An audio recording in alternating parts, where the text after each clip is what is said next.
Victor Black.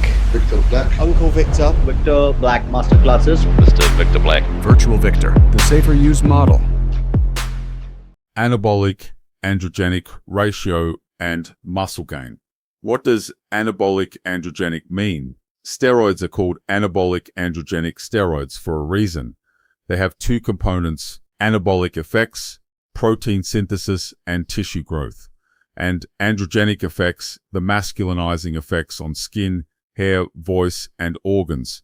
Clinically, the goal was always clear: maximize anabolism while minimizing androgenicity, especially for female patients, where the ratio concept came from. To measure this, early researchers used what's called the Hirschberger assay.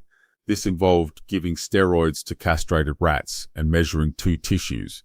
One, the levator ani muscle, used as a proxy for anabolic effects. Two, the ventral prostate, used as a proxy for androgenic effects. A ratio greater than 1 meant the compound was more anabolic than androgenic. Commonly quoted ratios.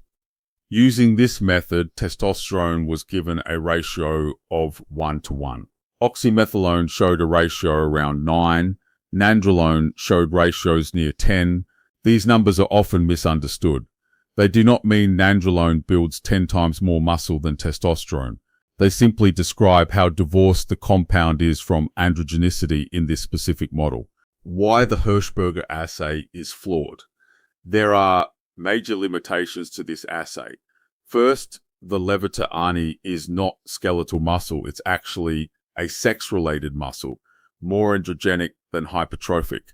Second, prostate weight does not represent all androgenic effects. What about skin, hair follicles, heart, liver? Third, this was done in rats, not humans. And finally, different studies produce different ratios for the same compounds. So these numbers are not absolute truths. What the assay is useful for. The Hirschberger assay was never meant to rank muscle building power. It was designed to show how well a compound was separated from androgenicity. In other words, which compounds are less masculinizing at comparable anabolic doses. That distinction matters, especially in female physiology and long-term health management. Anabolism versus androgenicity in PED design.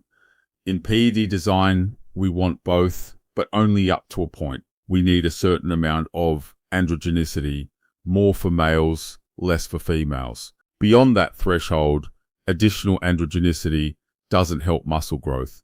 It only increases side effects.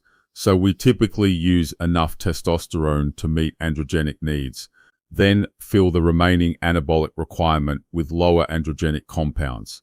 Do steroids build muscle differently? One of the best comparison studies looked at multiple steroids head-to-head.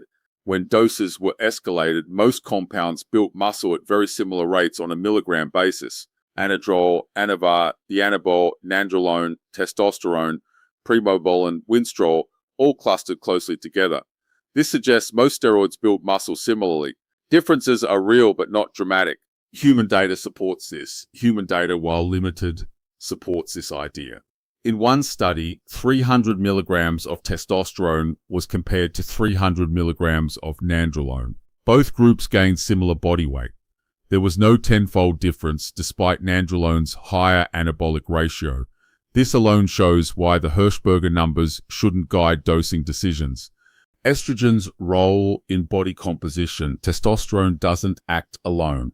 It converts to estrogen. Estrogen plays a role in fat distribution, water balance, and metabolic health. When aromatase is blocked, fat loss often worsens, not improves.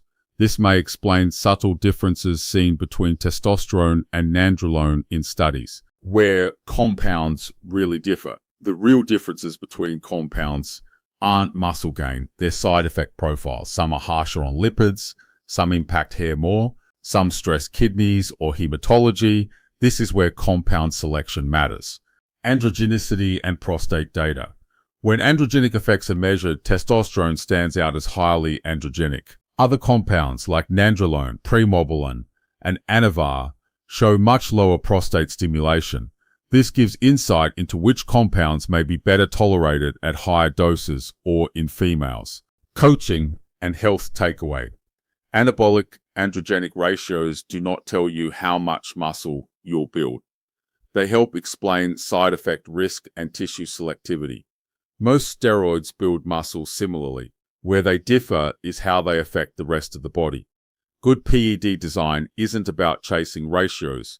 It's about choosing compounds that deliver results with the lowest physiological cost. Victor Black. Victor Black. Uncle Victor. Victor Black Masterclasses. Mr. Victor Black. Virtual Victor, the safer use model.